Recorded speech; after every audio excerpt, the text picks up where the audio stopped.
Hello, Mervin Duke. Mervin Duke wakes up naked and alone on the floor outside of his van. So, Mervin is entirely useless. He has no skills whatsoever. He's also quite fat.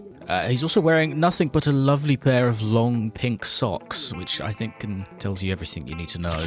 So we return with another 100 days Nomad adventure in Project Zomboid, this time joined by Mervin Duke, a wonderfully useless man who spends the next few months improving himself, eating an enormous number of microwaved cabbages, and setting the world on fire. Sit back, relax, and join me for this bizarre journey into the unknown. He pokes his head out of the van and shouts for his friends. Oh, there they are, and they look pretty messed up. Okay, it's okay, stay calm, buddy. But there are too many. Mervin is useless, you have to remember. He can barely lift the weight of his own stomach. Let's get in the RV, my little naked man. He beats a hasty retreat in his van up the foggy road, stopping to pick up this lug wrench and tyre pump. Mervin has no shoes on and he cuts his feet on the tarmac. He rips off his beautiful pink socks and wraps them around his feet. Don't ask me how it works, I'm not God, I'm just a man wearing an egg hat. He finds a gas can and suckles some fuel from one of the cars to pump into his van. Oh, look how much he's bleeding all over the floor. Oh God, okay. Mervin's in a fairly desperate situation, so he jumps into the van and runs down his friends in the street for their shoes. Shoes acquired, and uses them to stamp Jenny's head in. Oh, we don't actually have a sink. So he does what any thirsty man would do, drink from the toilet. An RV vintage, July 1994. A fruity bouquet of last night's burger and chips. Delectable. He finds an isolated farmhouse and sneaks towards the building. Hello? Inside, the television is on. There is no evidence of fatalities within the exclusion zone. We interrupt this scheduling for a brief interlude to cover some facts about Mervin's world. We're playing on insane zombies with the population maxing out at 60 days. Loot is on a regular default settings. We've also got a few mods installed, including 120 map mods, thank you Mr. Atomic Duck. It's also the first time I've ever played without multi-hit enabled, so we'll see how that goes. Anyway, back to the show. The news informs him that Knox County is under quarantine, the Knox event. It's bad news.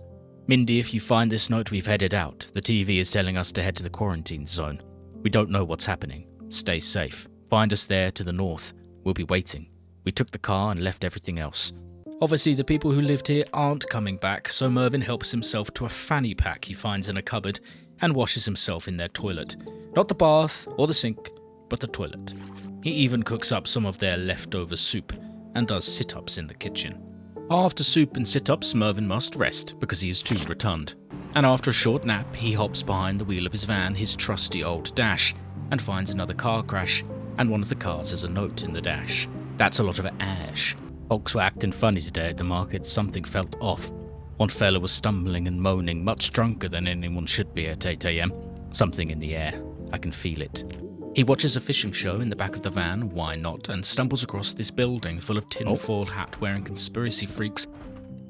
You look completely insane, Mervin. Feeling brave and foolish, he jumps through a window. Okay. Ah! Get up! That was very almost a complete disaster. Nice work, Mervin, sort of. You need to be a little more careful than that, buddy. Then he finds a rather disturbing note on the shelf. The four, we are the knowing. We will seek safety in each other's arms and eat from each other's laps. We will be safe from the dirty air. It is the end time. The aliens have arrived at last. We will be safe in each other's laps.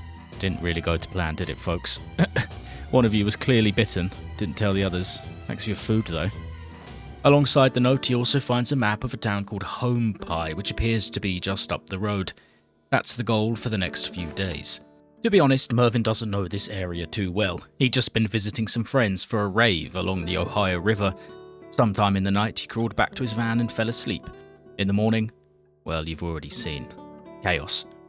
Now he needs to find his way out of Knox County, or at least find some other survivors.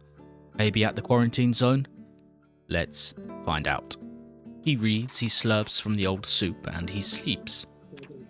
Good night. In the morning, he wakes up to an intensely stinky smell and a pain in his hand. It's infected from the zombie scratch. Oh God, am I gonna die, he thinks. Mervin disinfects his hand with some alcohol wipes and does some more exercise. He is going to end up doing a lot of exercise in the back of this van. And on we go, sweet Mervin. He drives on and stops next to this large farmhouse. Let's go take a look, Merv. My strange little man. The house is basically completely empty, but he does find a dusty old suit upstairs. Oh, lovely. You look just like your dad, Mervin. Investigating the house has cost him everything. Mervin is utterly exhausted again. He sticks up a new painting in the back of the dash and rests on his comfy bed. After a short break, it's back to the road. He wants to make it to town before more of the undead swarm the streets. He finds a wrecked car in the street with a couple of the dead. There's a box of cereal and a pipe bomb in the back of the car, so who knows what these guys are up to. Inside the cereal box is a little magazine about dancing, and Mervin busts some moves. Wow, really special. Okay then, let's stop doing that. Further up the small country road, he sees the flashing lights of 2 police cars. Is he saved? No, my dear Mervin, all of them are dead. He lures the cops one by one. He collects the loot, a vest, a shotgun, some other bits and pieces, and suddenly feels a little more safe. This all tires him out, of course, so he returns to the van to read about trapping. As he gets nearer to the town of Homepie, the number of the dead increase. Mervin does not have much hope of survivors in the town. He pulls up to a little market shack and stuffs all the fruit into his pockets and puts the vegetables in the freezer in the back of the van. And there, the town of Homepie, overrun with zombies. Mervin must approach quietly. A few missteps and he'll get exhausted, fall over and get ripped to shreds. 1 zombie at a time. This is going to be quite the struggle, isn't it? Let's just make sure we take all their underwear off. Yep, that's it. Strip them down. Strip them down, Mervin. Strip them down. He exercises while watching television to improve his skills. We need all of the free points we can get, Mervin. This is going to be one hell of a journey. After getting all stinky with it, he washes in his toilet come shower. Despite watching all the cooking shows available to him, Mervin is still incapable of cooking anything, and he barely knows how to use a microwave. So it's back to studying in bed. His entire body aches from overexertion the past few days, much more than he's used to, so he can treat Mervin to a quarter of a bottle of beer, literally just 3 tiny sips, which is enough to send this lightweight snuggling down to bed like a chipmunk. On the following day, day number 3 of Mervin's hellish new life, he wakes up early to the sound of the television, eats a peach for breakfast, then heads out to see what he can find on the outskirts of Homepie. He kills a couple of zombies, but when his wrench bends and is no longer usable as a weapon, he starts scavenging around on the hunt for branches that he can turn into spears. Mervin also picks up every single bug he can see, of course. Another bug? I love bugs. Eventually he does find a couple of branches and a small chipped stone, which he uses to make a stone axe. He attempts to cut down a tree, but the axe shatters in his hands immediately. Don't worry, we'll get there one day, sweet Mervin. It broke. He returns to the dash, puts his bugs on the bed, this is a tradition on this channel, and heads out with his new spear. Mervin kills a grand total of 2 zombies before it's time to return to the stinky van and watch more television and do more exercise. He stabs more zombies, even enough for Mervin's first montage. Oh, baby. Okay, good job work. Good job work. Good job work, Mervin. Then he rests, then stabs more zombies. Oh, spears are so good, though. Mervin smashes his way into this small building and grabs some loot, most notably a shovel, and then does what he does best. Sit in the back of the van, read and watch television. He sips a tiny bit of beer, and then falls asleep. On day 4, he wakes up, does exercise while watching television, and then digs some furrows outside. Mervin will likely be stuck here on the edge of Homepie for the foreseeable future. He is just too slow and useless to go any faster, so he might as well plant some cabbages. Cabbage Man. The day is foggy, which Mervin uses to his advantage to sneak into town and kill more zombies. Eventually he clears a path into this building, discovers a mysterious object in the cupboard, along with a motorcycle helmet. Oh god, that made me jump. After that mild scare, Mervin meanders on his way back to the van, stopping to pick up a cockroach he sees in a wet puddle. This is a point in foraging. We're well on our way to Max Statman. Mysterious object. Unravel the mystery. White bong. Nice. Tonight from 6 p.m. a curfew has been announced. New York, Miami, Los Angeles and more to come. These pictures show military forces setting up shop in the heart of our cities. With his whole fridge of food and a new white bong, plus plenty of bug friends, the news on the television is a stark reminder of the horrible world out there. The country is overrun, and Mervin might be alone. He heads out again in the rain. A few zombies attack and Mervin's wrench breaks again. He has no other weapon, and no weapon on the back of Dash, so he uses the old girl to run the dead over. He grabs the animal print underwear for good measure. Mervin investigates this truck and this house, and that's all about all he can manage before needing to head home again. He grabs a gnome for good luck. We'll put David here to watch over our cabbages. You will look after them, won't you, David? Thank you. Then it's back to his natural habitat, the back of the van with Life and Living on the television. Life continues on the next day. Television, exercise, zombie slaughter. He loots a building and shuffles home like an excited worm. This is Mervin's simple life. Television, gnomes, more zombies. A battle with 4 zombies turns into an epic showdown. It takes about 30 minutes and a worming technique to finally deal with them. Okay. Just take their underwear and calm down. Okay. As he returns to loot, a gunshot goes off in the distance, luring more in his direction. Mervin is not a stupid man, so he falls back to wait for the small groups to pass by. He exercises, he reads, he Mervins. Good night, Mervin. He's currently in severe pain, so let's just get to bed immediately. On the following day, he makes his way back into town and kills more zombies. Inside this building, he grabs some books. Zombies come and go, but Mervin is forever. He takes it slowly, like a snail. His efforts pay off when he finds a duffel bag upstairs. Mervin sprints back to the van to catch Life and Living. Every little helps. We need every experience point that we can possibly get, Mervin. Go, run! What did we get from that? Oh, woodcraft. Woodcraft. A lovely satin negligee. He heads out again, slaying more zombies, picking up more books, and generally feeling pretty exhausted. With this low level of fitness, it doesn't take much to tucker old Mervin out. He slimes home like an energetic slug, checks on his cabbages, and washes in the toilet. It's a sort of a toilet stroke shower fitment, it's modern, utilitarian. I wash in the toilet, I drink from the toilet. The toilet is life.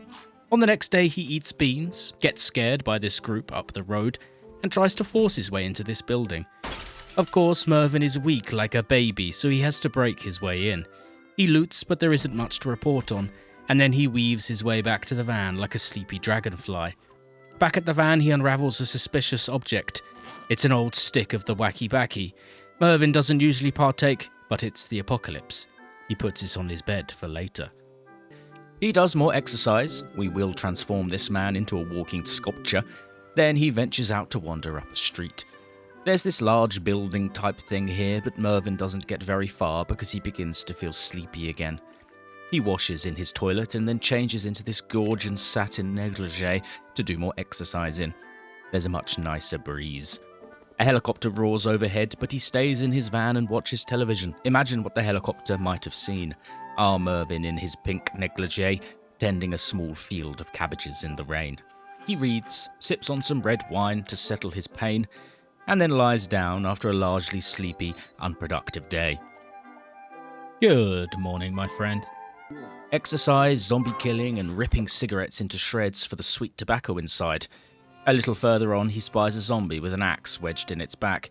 That's a must-get for Mervin, so he begins the slow and deliberate process of killing the zombies one by one. He claims his prize and then finds this car with a bunch of fishing supplies in the back. Mervin doesn't know how to fish, but he now has all the time in the world to learn. He kills 1 or 2 more zombies, then heads back to the van for television and more exercise. Mervin is sleepy again, so he catches a quick 1-hour nap to stave off exhaustion. Rather than wander off on foot, Mervin really wants to get an idea of what the layout of the town is, so he takes the Dash for a quick tour of Home Pie. Just out some potential targets in the town, really. Just get our bearings, see where we are. Very large cemetery here. I wonder there's so many zombies walking around. Oh boy, oh boy, oh boy. A little unexpectedly, the town is absolutely crawling with the dead. This is going to be an epic task, a Sisyphean endeavour. but one that we must complete. Can't go back the way we came. Better go this way. Oh my god, this... Oh my god. Yeah, Mervin, you are without a doubt the last man on Earth. The door has achieved very little, however. He didn't spy any useful places like tool shops, a school or a gas station, and now the poor Dash has eaten shite. He'll need to do repairs to it soon enough. He exercises, then lays down and ponders his futile existence. On the next day, he heads out to kill a few more zombies, does so until his arms are weak, and then returns to the small temporary campsite to cut down trees. Mervin needs tree branches to make spears. I love toilet water. He pops back to exercise while watching Life and Living, but the informative shows have ended. The only thing playing to the dead earth are television adverts, a strangely fitting death call of the human race, an advertisement for coffee that no one will ever drink again. He reads and rests for a couple of hours, then heads out on a quest to find a new knife so he can fashion some spears. Mervin strips every zombie he kills of its underwear, at least those that are actually wearing underwear. He doesn't have any underwear on either, you cheeky little devils. Mervin finds an axe on a shelf and promptly tests it out on the first zombie he comes across. It's a solid upgrade on his silly little wrench. At home, he starts a fire and sits for a moment to catch his breath. Inside, he puts a new toy bear on his bed and decorates with a couple of new wall hangings. Let's get some rest with your new teddy bear, Mervin. On the morning of the next day, Mervin digs some graves. The zombies nearby are dead and beginning to stink in the hot summer air, and he hasn't lost all of his human compassion. Not yet, anyway. There's still time, of course. He just needs to steal all of their underwear first. What should be a largely depressing morning activity actually has Mervin doing the hokey-cokey in the back of the van. He is still alive after all. He does a workout, reads, then ventures off into home pie again. The cabinets are just full of booze in these houses. It's enough to burn a city to the ground, he thinks. In a garage up the road, he finds a propane torch and a welder's mask, ideal for eventual repairs to the beautiful Dash. Speaking of our handsome Dash, Mervin heads back and plumbs the toilet shower sink to the water tank on the roof. Free, unlimited water. Easy peasy. Even though it's only 4:30, Mervin, the sleepiest man in Knox County, is excessively exhausted.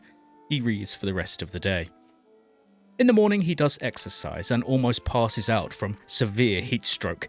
It's hot and stinky in the back of the van, so he quickly douses himself with the holy toilet water. The same would probably happen to you, dear viewer, if you did 30 minutes of burpees in a construction helmet and a leather jacket. Oh, good work, Davids. You've done a really nice job with those cabbages. After cooling down in the toilet, he heads out with his new axe. It makes him feel invincible. It's all going brilliantly, until... Oh no. Okay, time to go. He flees through the town like a drunk bumblebee. At home, he pours some fertilizer onto his cabbages, most delicious, then sits on the floor in the rain and smokes to calm his nerves. Little puff from the wacky backy. Now he's reading about fishing. He's giggling at the funny-looking fish. Woohoo! Funny-looking fish in this book, Mervin. Mervin also needs a snack, of course, because of what he was smoking, so he microwaves some instant popcorn and eats it in bed watching a VHS. Things get a little weird in the back of the van. Yeah. That's it. Good morning, my beautiful little... Mervin. He wakes up in the morning with an understandable headache, but a bit of exercise and some fresh watermelon is enough to sort him out. Good morning, my Davids. How are my cabbages doing? Flourishing. Despite his new axe, Mervin is still completely useless at killing zombies, and this small group is another demonstration as to why we need to take it nice and easy, little buddy. Good stuff. Take all their underwear off. He's also unable to really do any more than that in a single day, so he buzzes home, washes in the toilet, and then heads out again when he's rested up. That's not a pleasant sight, is it? Birthday party gone wrong. It's slow and methodical work clearing the neighbourhood and picking up scraps here and there, including this note on a fallen zombie. I'm feeling kind of dizzy. The doctor's office is shut. Too many people. I don't want to die. The good news doesn't stop coming when he manages to catch an automated broadcast on the television. This is a recorded broadcast. It will be set to repeat. An unknown plague known as the Nox infection has taken hold on America. It is the stuff of nightmare. You are still alive. If the fever didn't get to you, it all rests on you. Just please, not now. Please, not now. No. Please. Find a way to survive. Please. God bless America. Please survive. The final message of a dead world. Mervin lies in the quiet, humming peace of the stinky van and makes a promise. He will survive, for as long as he can. To survive, however, he'll need to grow stronger, so there's more exercise on the cards in the morning, and cabbages.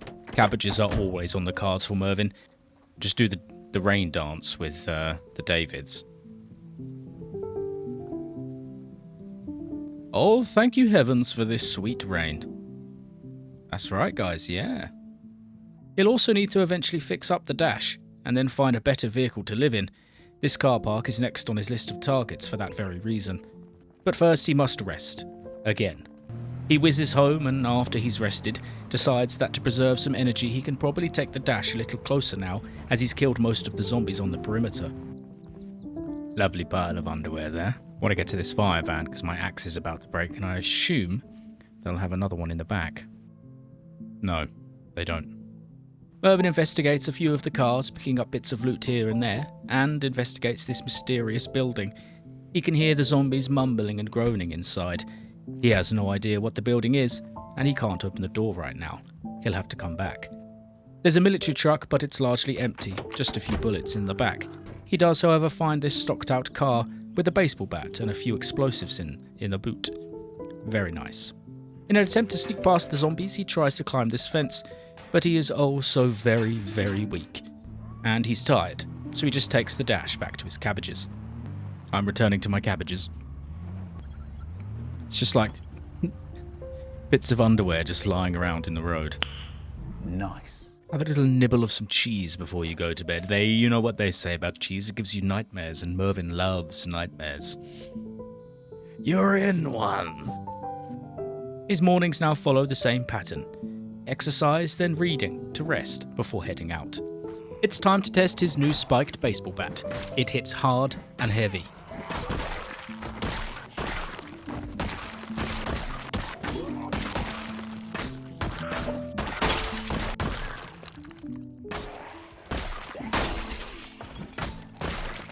He explores a little more and finds an M14 and hiking bag, both very useful. After a day of killing zombies and looting, he pops back to check up on David and the cabbages. And amazing. The gorgeous lumps of green juice are ready to harvest. Farewell, Davids. Thank you for your cabbage guardianship.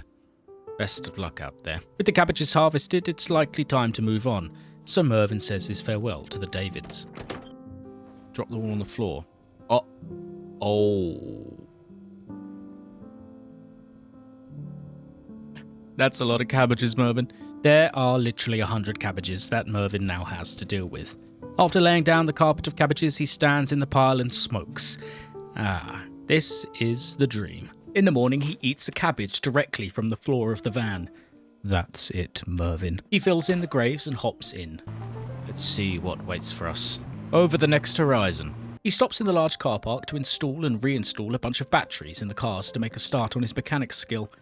Mervin checks on the door to the large building, but will need to wait for the zombies to break out.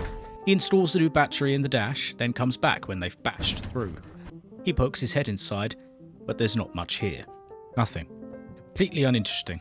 Fantastic, Mervin. Let's get the hell out of here. Mervin grabs a cabbage from the floor and then heads out, towards the other side of Home Pie. It's at a fire station, and a gas station here too. Oh my god, there's just so many zombies though. It's a great little selection of buildings there, and Mervin desperately wants to check it out. But when he gets out of the van, he sees the wall of corpses slowly trundling towards him, and decides, yeah, nah, we're out of here. Yeah, I'm not dealing with that. No thanks. He pulls out of Home Pie. See you later. A little way up the road, he pulls over to record his thoughts on the place. Home Pie. Spent a few nights here. Residential, thousands of dead. More places to explore. I left the Davids here. He comes across a trio of police officers, cars slammed to a halt on a quiet road. Mervin takes them down and then finds a note in the glove compartment. 68 emergency calls. We're heading to Home Pie. The road is empty. Chief is feeling a bit sick, a bad headache. Can't blame him, it's the busiest day of my life. He carries on, the thoughts of the officers in his mind. Further on, he finds out why they were so busy, an entire jam of burned out wrecks surrounded by the undead. Mervin should run, there is nothing here of any use, but for some reason he becomes fixated on the taxi at the front of the crowd. Just go, Mervin. It's not worth it. No. Oh god, it's not bitten.